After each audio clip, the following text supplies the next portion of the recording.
Assalamualaikum warahmatullahi wabarakatuh. Allahumma sholli ala Sayyidina Muhammad wa ala ali Sayyidina Muhammad. Pemirsa yang dirahmati Allah, marilah kita simak ceramah dari Kiai Haji Abdullah Gimnastiar dengan tema Semuanya Hanya Titipan Allah. Sebelumnya marilah kita perbanyak sholawat minimal 1000 kali sehari, agar hidup kita penuh barokah dan mendapatkan syafaat kelak. Jangan lupa berikan dukungan kepada channel kami dengan memberikan super thanks seikhlasnya. Marilah kita doakan semoga Agim sekeluarga dan para penonton YouTube ini diberikan kesehatan dan diberikan kebahagiaan dunia dan akhirat. Amin ya robbal alamin. Orang takwa tidak cinta dunia, karena yakin dunia itu milik Allah dan Allah yang membagikan dan cuma ujian. Jadi diberi jabatan juga ya biasa enggak menjadi berubah. Saya menyimak di beberapa YouTube, beberapa medsos tentang pendapat para ajudannya, ajudan itu yang mendampingi. Ada salah satu capres yang memang nggak ada bedanya sama sekali. Jadi pejabat biasa gitu ya. Ini salah satu cirinya. Biasa-biasa, enggak merasa spesial dengan jabatan, enggak. Karena sebetulnya pemimpin yang baik itu sayyidul qaum khadimuhum, pemimpin satu kaum, pelayan kaumnya. Coba presiden dengan wakil presiden, tinggian mana jabatannya? Biasanya yang menghormat mana? Presiden ke wakil, wakil ke presiden. Bagus. Gubernur dengan wakil gubernur, tinggian mana? Berarti yang biasanya menghormat wakilnya ke gubernur atau gubernur ke wakil. Nah, rakyat dengan wakil rakyat tinggian mana? Jadi yang harus menghormat wakil rakyat atau rakyatnya? Ngerti? Kalau ada saudara anggota dewan, hormat sama om ya. Rakyat ini harus dihormati. Jadi anggota dewan itu kan wakil rakyat, harus lebih hormat ke rakyatnya. Lanjut. Nah, kalau Allah mau menakdirkan sesuatu, maka Allah buat jalannya supaya terwujud. Nah, kita ujiannya bagian nyoblos. Pilihlah yang takwa. Takwa itu diantaranya senang berinfak. Wal kadhiminal ghaidh, menahan amarah. Jadi para pemarah belum termasuk ahli takwa. Kalau orang pemarah, ya bakal zalim. Karena orang yang marah-marah itu kecenderungannya zolim. Kalau bicara tidak baik, nadanya tidak enak, raut mukanya tidak elok dilihat, kelakuannya tidak jadi contoh, keputusannya pasti zolim. Makanya penting sekali pemimpin itu yang takwa itu bisa menahan amarah. Penting sekali. Saudara cari saja yang paling bisa mengendalikan amarah. Wal'afina anin nas, memaafkan, nggak ada dendam, nggak ada sakit hati yang tidak sesuai dengan tuntunan. Ada, kita boleh marah, tapi marah yang Allah juga marah kepadanya, kita ikut marah boleh. Tapi kalau urusan pribadi, maafkan. Wallahu yuhibbul muhsinin. Orang takwa itu baik. Kalau orang baik tahu apa yang kalau orang itu baiknya asli apa ciri khasnya?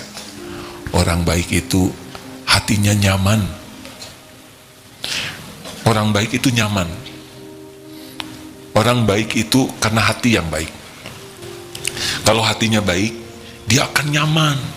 Nah, nyamannya ini akan memancar.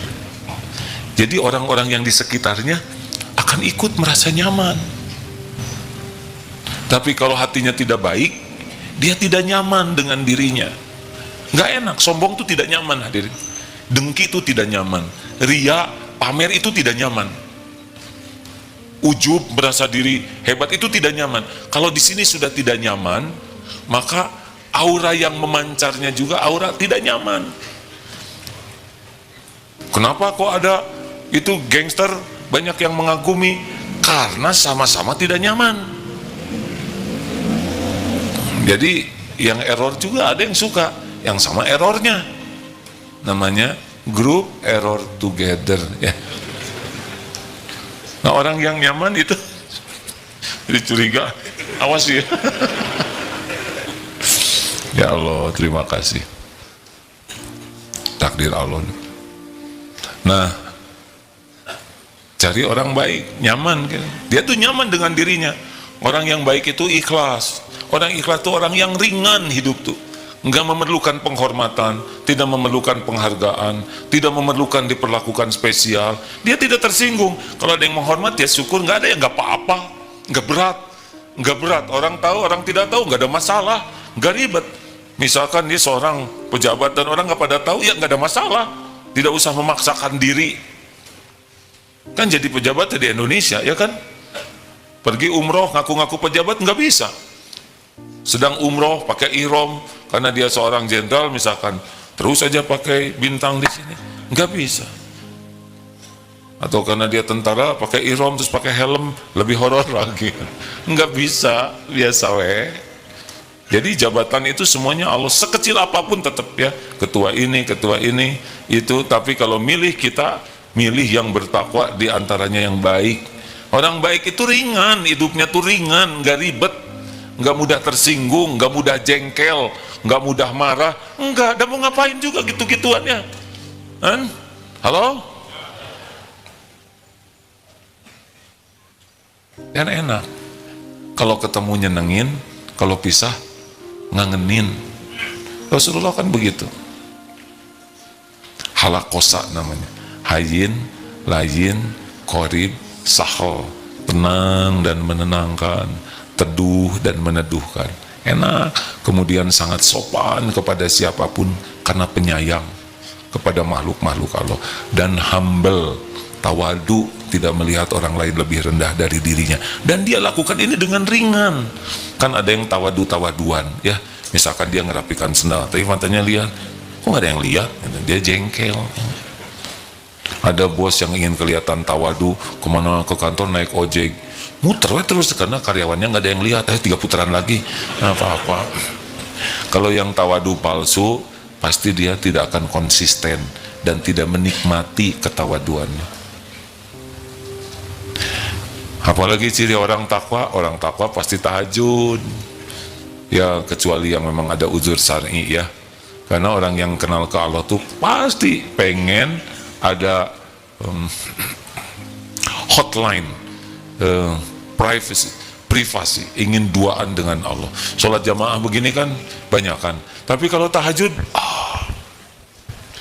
bisa sepuasnya curhat ke Allah. Kalau ke orang nggak mau curhat, ke orang itu konsultasi kepada ahlinya. Kalau curhat hanya ke Allah. Kalau curhat ke orang, yang dicurhatin aja lagi stres ya. Mau apa curhat ke orang? Kalau curhat di medsos bagaimana? Boleh? Katanya ya, katanya ini bukan akurat. Kalau kita curhat di medsos, 80% nggak peduli dengan curhat kita, padahal udah ditulis panjang lebar. Nah, yang 16% yang baca merasa bahagia lihat penderitaan kita, rasain loh ya. Sisanya 4% enak bacanya. Ini bukan polling asli, tapi sangat boleh jadi begitu. Curhat ke Allah, kalau ke orang konsultasi ke ahlinya. Apa bedanya curhat dengan konsultasi? Biasa kalau konsultasi itu bicaranya tuh nggak pakai penderitaan, seperti dok, kenapa ya dok, kepala saya tuh kok sering pusing dan berat di punggung ini, di daerah sini. Bagaimana bu, Pak kalau digerakkan? Dia kelihatannya kadang-kadang suka seperti muter. Itu konsultasi. Kalau curhat, aduh ampun dok, tolong dok. Nah itu curhat ya. Aduh gini-gini amat leher saya, bisa nggak ditukar dengan leher yang lain? Kalau curhat itu pakai perasaan, ditumpahkan, hanya boleh ke Allah. Halo? Makanya ahli takwa mah mengemban persoalan seberat apapun ke Allah. Nah itulah hadirin, jadi kalau nanti Allah takdirkan jadi, tapi sebagai cobaan. Apa cirinya orang yang ditolong oleh Allah? Jadi ambisinya itu bukan kepada jabatan, ambisinya itu kepada kemanfaatan. Misalkan di sebuah RT atau apalah ada beberapa kandidat calon RT, padahal itu menentukan sekali tanda tangannya itu. Nah yang satu orangnya tuh blon sekali ya, disetir oleh gangster. Udah kamu maju, saya yang biayain. Pokoknya kalau kamu jadi RT nanti saya backup, asal nurut aja. Tahu ini nih disetir. Ada juga yang satu lagi sepasang nggak inget ke Allah, nggak ada ingetnya, imannya tuh nggak ada, nggak mau ibadah. Nah ada satu lagi ini sepasang, misal, atau bukan sepasang lah RT mah ya, seorang.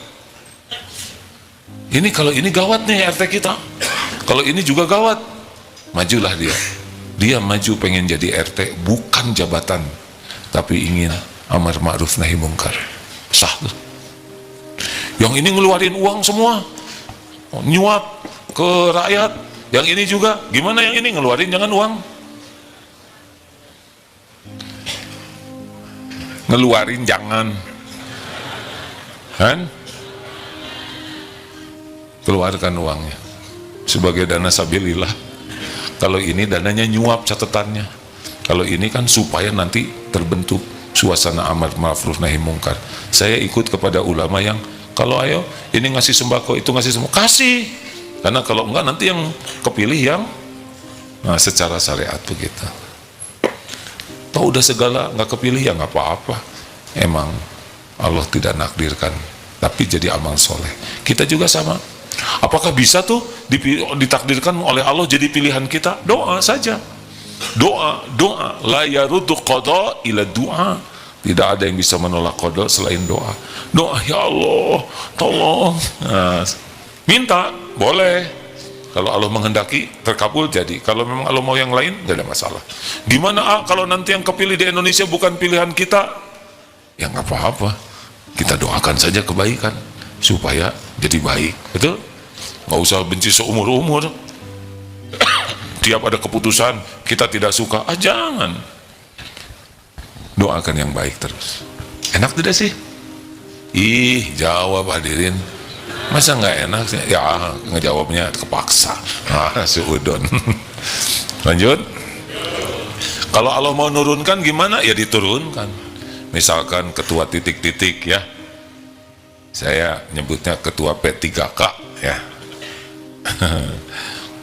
Padahal segitu powerfulnya katanya, udah diperpanjang, tapi kalau Allah berhenti mah ada aja jalannya berhenti. Hakikatnya Allah yang menghentikan. Benar. Kalau Allah mau menghentikan, ada jalannya berhenti. Ada jalannya. Makanya kalau kita lihat ada orang yang zolim, doa aja ke Allah, minta supaya Allah menghentikan. Boleh. Bukan sebel ke orangnya, tapi sebel kepada kelakuannya. Begitulah. Tu'izzu man tasya'. Kalau dia benar, Allah muliakan. Kalau udah dimuliakan oleh Allah, tidak ada yang bisa menghinakan. Walaupun oleh buzzer dicaci maki, difitnah, nggak ada masalah. Buzzer mau bagaimanapun juga tidak bisa menghinakan yang dimuliakan Allah. Kalau tu'izzu man tasya' wa tudhillu man tasya', kalau Allah mau mengangkat derajat seseorang, pasti terangkat, pasti terangkat. Mati-matian dijatuhkan semua media, nggak ngepek. Nggak ada yang bisa mempengaruhi apa yang Allah tetapkan. Tapi kalau Allah hinakan, wa tudhillu man tasya', Allah menghendaki hina seseorang karena perbuatannya hina, dibuka oleh aibnya oleh Allah, pasti jadi hina walaupun mati-matian diangkat oleh siapapun.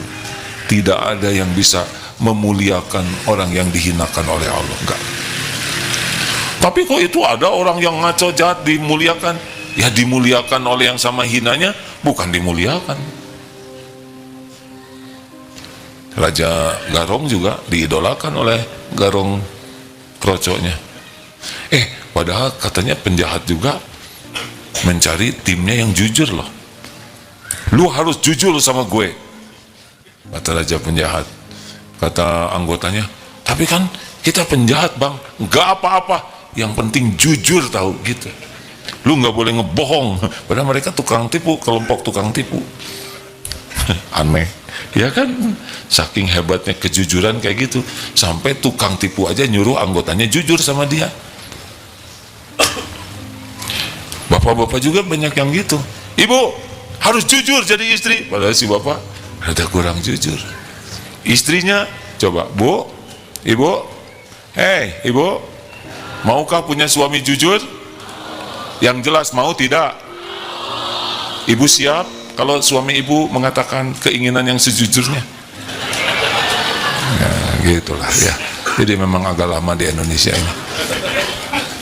Suami nyuruh istrinya jujur, padahal dia juga nggak jujur. Istri minta suami jujur, giliran jujur pingsan. Ah lah, perjuangan memang. Lanjut. Biyadikal khair, di tangan Allah lah segala kebajikan. Jadi Allah tidak menyebut segala kebaikan dan keburukan di tangan Allah, tidak. Tapi semua nikmat, semua keputusan, semua aturan Allah itu baik. Apapun yang Allah lakukan pasti baik. Walaupun orang itu kena siksa, kena azab, karena dia adalah buah dari pilihannya sendiri. Oleh Allah diberi petunjuk, oleh Allah diingatkan, oleh Allah dikasih makan, kasih minum, dikasih doa begitu banyak, dia tetap mengkhianati Allah. Dia milih jadi orang yang tersiksa. Jadi siksaan itu bukan buruk dari Allah, tidak. Semua apapun yang Allah lakukan baik. Baik. Nabi Yunus Nabi Yunus 3 kegelapan, gelapnya malam, dikecemplungkan ke dalam gelapnya lautan, masuk ke dalam ikan, gelapnya perut ikan. Ini super gelap. Doanya apa? La ilaha illa anta subhanaka inni kuntu minaz zalimin. Tiada ilah yang berhak disembah, tiada Tuhan yang berhak disembah selain Allah. La ilaha illa anta, selain engkau. Subhanak, maha suci engkau ya Allah. Apapun yang Allah putuskan, apapun yang Allah tetapkan, apapun yang Allah takdirkan, semuanya sempurna. Tidak ada yang jelek, tidak ada yang salah, tidak ada yang kurang, tidak ada yang meleset. Sempurna di atas kesempurnaan apapun yang terbayang oleh kita. Maha sempurna dibanding kesempurnaan yang terbayang oleh kita sebagai makhluknya. Jadi bayangkan, sudah begitu beratnya tetap berbaik sangka. Inni kuntu minaz zolimin. Saya ya Allah, manusia zolim itu saya. Bayangkan masuk dalam perut ikan, gelapnya malam, gelapnya laut, tetap menganggap ini perbuatan Allah yang terbaik baginya. Yang buruk adalah dirinya. Keluar tuh dari kegelapan itu. Makanya itu Ismul Azam. Kalau adik-adik jamaah dalam kesulitan, baca doa yang tadi. Tapi hatinya harus meyakini ketauhidan, husnuzon ke Allah, ngaku kezaliman diri. Nabi Adam diturunkan dari surga ke bumi. Syariatnya kan itu ditipu oleh iblis. Apa ketika tobat nyalahin iblis? Ya Allah, saya ini korban penipuan iblis. Enggak. Sama seperti Nabi Yunus. Ya Allah, itu saya gara-gara umat nggak mau nurut. Ini lagi ada yang ngecemplungin saya. Ini si ikan ya Allah. Nggak ada satupun yang disebut. Yang ada adalah maha suci engkau, saya makhluk yang zalim. Lihat Nabi Adam. La ilaha illa anta, Rabbana zolamna anfusana wa illam taghfir lana wa tarhamna lanakunanna minal khasirin. Ya Rabb, Tuhan kami ngaku kami zalim kepada diri kami sendiri. Enggak nyebutin yang lain-lain. Karena kalau diri merasa sebagai korban keburukan orang lain, kita nggak bisa tobat. Saya ini korban pencopetan. Tebak, kita kecopetan, yang salah siapa? Kenapa sih ribut, susah amat menjawab hadirin? Tapi bebaslah saudara menjawab atau tidak, saya nggak akan terikat oleh perasaan. Kalau kita kecopetan, itu sebetulnya yang mengundang musibah itu siapa? Copet itu kasihan, dia bagian dosa untuk ngingetin kita. Copet dilegok nyenang, ngarang ini ya. Kita di sini, kalau takdirnya bekal kecopetan di angkot, kita bekal masuk ke angkot itu. Dan si copet, hampir nyebut cepot, si copet juga pasti naik ke sana. Posisinya juga jadi ngepas. Kita ngadep situ, copet ngadep ke kita. Dan kalau ketukar, jadi kita yang nyopet, nggak boleh, bukan gitu. Dompet diambil, Wa ma asabakum min musibatin fabima kasabat aydikum. Musibah apapun yang menimpamu dikarenakan tanganmu sendiri. Astagfirullah. Jadi kalau kita merasa ini copet kurang ajar, copet udah nggak bisa tobat. Tapi kalau ya Allah, qadarullah saya kecopetan, pasti diundang oleh dosa saya. Saya ngaku ya Allah, saya memang tidak bayar zakat selain zakat fitrah. Astagfirullah, saya juga pelit kalau sedekah. Kemarin ngasih 5 ribuan juga dicari yang robek ujungnya. Astagfirullah, astagfirullah. Waktu kucing mau makan ikan, terus saya habisin dagingnya, sampai kucing tinggal ekornya, tulangnya. Astagfirullah, saya tuh bahkan kepala ikan juga saya makan, ekornya juga dimakan. Jadi tinggal tengahnya, nggak usah kayak gitu tobatnya. Astagfirullah, astagfirullah, astagfirullah. Tadi beli duku, saya pilih yang gede-gede semua. Jadi simangnya tinggal yang kecil. Astagfirullah, astagfirullah. Pasti setiap perbuatan dosa disaksikan dan ada balasannya. Tuh gitu hadirin. Dan ciri orang yang takwa adalah tobat. Jadi kata kuncinya selalu berbaik sangka kepada Allah. Biyadikal khair, innaka ala kulli syai'in qadir. Allah kuasa berbuat apa saja, nggak ada yang bisa menghalangi. Innama amruhu idza arada syai'an ayyaqula lahu kun fayakun. Pokoknya kalau Allah sudah menginginkan sesuatu, udah jadi aja.